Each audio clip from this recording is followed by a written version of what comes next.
Hello everyone, I hope you all are doing good.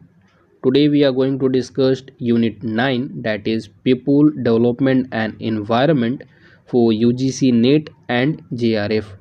We have already covered some units. Go and watch those videos for better understanding. I'll give you the link below in the description box. So now let's begin with today's questions, and the session will be bilingual. That means we are going to use both Hindi and English. आज के session का हमारा पहला question है question number 18, और ये जो है जून 2020 के अंदर प्रीवियस ईयर क्वेश्चन के अंदर पूछा गया था, और उसके अंदर जो है 18 नंबर पे आया हुआ था।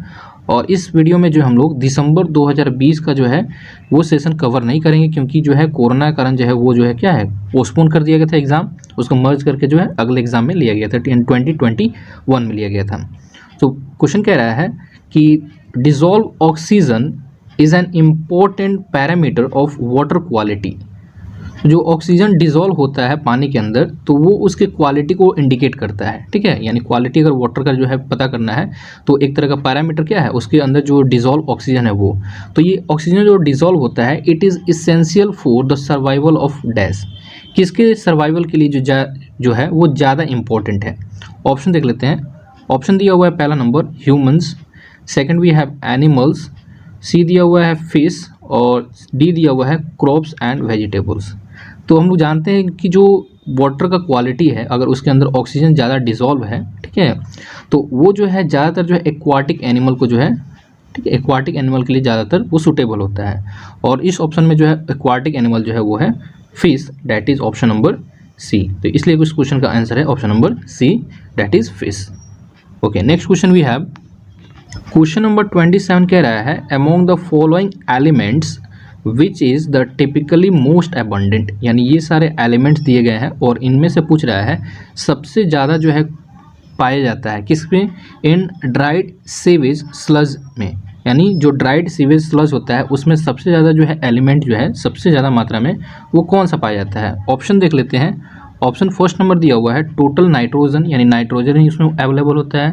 बी नंबर दिया हुआ है total sulphur, C we have calcium, और डी दिया हुआ है टोटल फॉस्फोरस।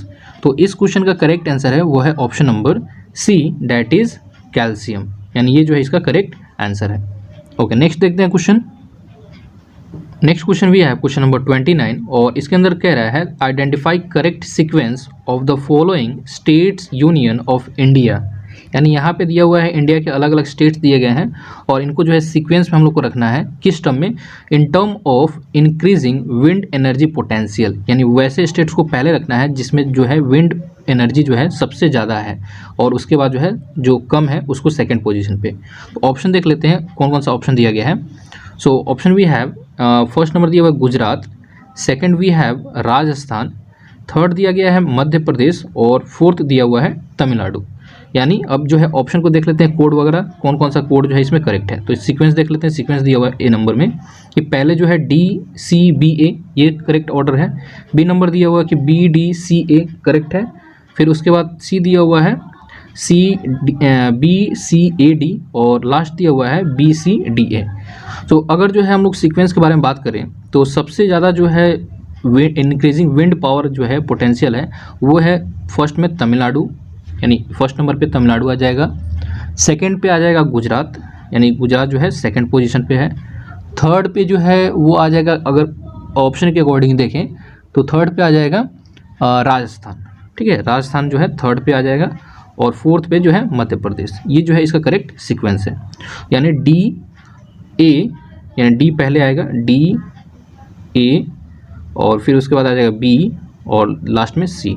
तो D A B C, D A B C, यानी इस चारों ऑप्शन में से जो है किसी में नहीं दिया हुआ है, यानी इसमें जो है नॉन जो हो जाएगा इसका करेक्ट आंसर होगा। यानी ये जो है क्वेश्चन जो है ये अटैम्प्ट में जो है नहीं काउंट हुआ था, इसका जो है आंसर गलत दिया है, ऑप्शन वगैरह सारा गलत दिया है, इसलिए जो है इसका करेक्ट आंसर है ये वाला डी ए बी सी। अब इसको जो है अगर हम लोग देखना चाहें कि इसके फैक्ट्स के बारे में तो गूगल करके देख सकते हैं, चेक कर सकते हैं। सो गूगल करके जो है इसके फैक्ट्स के बारे में देख लेते हैं कि ये जो है आंसर सही दिया है वो है या नहीं। So as you can see ये जो है डाटा जो लिया गया है स्टेट से, यानी विंड पावर कैपेसिटी से, और स्टेट के टर्म में दिया हुआ है, ये कब का डेट है 31 मार्च और 2021 का डाटा दिया गया है। तो फर्स्ट पोजीशन पे है जो है तमिलनाडु स्टेट है, जिसके अंदर जो है सबसे ज़्यादा जो है विंड पावर से एनर्जी क्रिएट किया जा रहा है। सेकंड पोजीशन पे है Gujarat, then Maharashtra third number पे, यानी फर्स्ट पे जो है तमिलनाडु, ये सेकंड पे हो गया गुजरात, थर्ड पे महाराष्ट्र, फोर्थ पे है कर्नाटका, फिफ्थ पे है राजस्थान, फिर उसके बाद है आंध्र प्रदेश और मध्य प्रदेश दिया हुआ है 7th पोजीशन पे। तो अगर हम लोग ऑप्शन के अकॉर्डिंग जाएँ तो हमारे पास ऑप्शन में दिया गया था 4 ऑप्शन थे। पहला जो था वो गुजरात, ठीक है, मध्य प्रदेश, तमिलनाडु और राजस्थान, ये सारा ऑप्शन दिया गया था। तो फर्स्ट में अगर इसमें दिया हुआ डाटा के अकॉर्डिंग तो फर्स्ट में तो तमिलनाडु दे देगा, ठीक है, सही है। सेकंड नंबर पे गुजरात और थर्ड पे क्या आने वाला था राजस्थान। तो यहाँ पे राजस्थान जो है यहाँ है, राजस्थान है और उसके बाद मध्य प्रदेश, यानी ये अगर सीक्वेंस देखें तो ये जो है कुछ ऐसे जाने वाला है, यानी पहले पे तमिलनाडु आएगा, गुजरात और उसके बाद राजस्थान और मध्य प्रदेश। यानी हमारा ऑप्शन जो है वो क्या है, गलत दिया हुआ है। तो वो जो है सारे बच्चों को जो है अटैम्प्ट में वो नंबर मिल गया होगा। चलिए नेक्स्ट क्वेश्चन देखते हैं।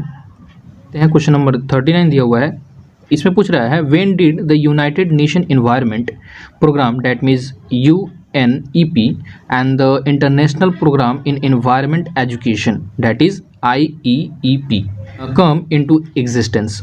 ठीक है, ये जो है कब आया हुआ था, यानी UNEP united nation environment programme और जो IEEP है international programme in environment education, ये सब जो है प्रोग्राम जो है कब आया था एग्जिस्टेंस में। ऑप्शन देख लेते हैं। ऑप्शन पहला नंबर दिया हुआ है in 1972, second we have 1975, C number दिया हुआ है 1982 और लास्ट दिया हुआ है 1992। तो ये जो है UNEP और जो IEEP आया हुआ था वो था 1975, यानी 1975 के अंदर 1975 में आया हुआ था।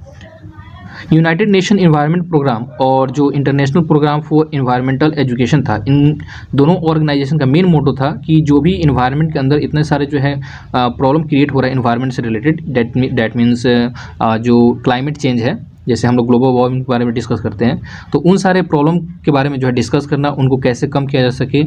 तो ये जो है इन्वायरमेंट से रिलेटेड जो भी प्रोग्राम था उससे, और इन्वायरमेंट से रिलेटेड जो भी एजुकेशन है वो दिया जाए, ठीक है, वो सब जो है इन ऑर्गेनाइजेशन का मेन मोटो था। और ये जो है कब आया था, तो 1975 में, यानी ऑप्शन नंबर बी जो है इसका करेक्ट आंसर है। ओके, नेक्स्ट वी हैव, सो आज के सेशन का हमारा लास्ट क्वेश्चन है क्वेश्चन नंबर 42 और इसमें कह रहा है आइडेंटिफाई द करेक्ट सीक्वेंस। इसमें भी जो हम लोग को इन सारे ऑप्शन को जो है सीक्वेंस में अरेंज करना है और किस टर्म में देख लेते हैं। तो sectoral global carbon dioxide emission, यानी ग्लोबल टर्म में बताना है वो कौन सा सेक्टर है जो सबसे जो है ज़्यादा जो है कार्बन डाइऑक्साइड इमिट कर रहा है, वो सॉरी इंक्रीजिंग ऑर्डर में करना है, सबसे ज़्यादा नहीं। यानी इसको हम लोग रखना है, अरेंज कैसे करना है, इन इंक्रीजिंग ऑर्डर, यानी सबसे पहले जो कम किया होगा उसको फर्स्ट पोजीशन में डालना है, फिर उससे जो ज़्यादा होगा उसको सेकंड पोजीशन में, फिर उससे ज़्यादा को थर्ड वाले पे और सबसे ज़्यादा को फोर्थ वाले पे रखना है। तो किसके अकॉर्डिंग, तो एज पर IPCC यानी इंटर पैनल क्लाइमेट चेंज। और ये कब का रिपोर्ट लेना है, तो 2014, यानी 2014 के अकॉर्डिंग, रिपोर्ट के अकॉर्डिंग जो है वो कौन सा सेक्टर है जो सबसे ज़्यादा जो है क्या बोलते हैं, सबसे कम जो है CO2 इमिट कर रहा है, फिर उससे ज़्यादा जो है कौन इमिट कर रहा है। ऑप्शन देख लेते हैं। पहला नंबर ऑप्शन दिया हुआ है electricity and heat production, B number दिया हुआ है buildings, C we have transportation और डी दिया हुआ है इंडस्ट्री। तो ऑप्शन देख लेते हैं इसमें जो कौन कौन सा करेक्ट कोड दिया हुआ है। पहला नंबर दिया हुआ है BCDA, फिर बी नंबर दिया हुआ है BCAD, C we have BDCA और डी नंबर दिया हुआ है BDAC। तो यहाँ सारे ऑप्शन में हम लोग देख सकते हैं कि बी जो है पहला ऑप्शन दिया हुआ है, यानी बिल्डिंग जो है वो सबसे जो है फर्स्ट पोजीशन पे आ जाएगा, यानी कार्बन डाइऑक्साइड जो है ये सबसे कम इमिट करेगा।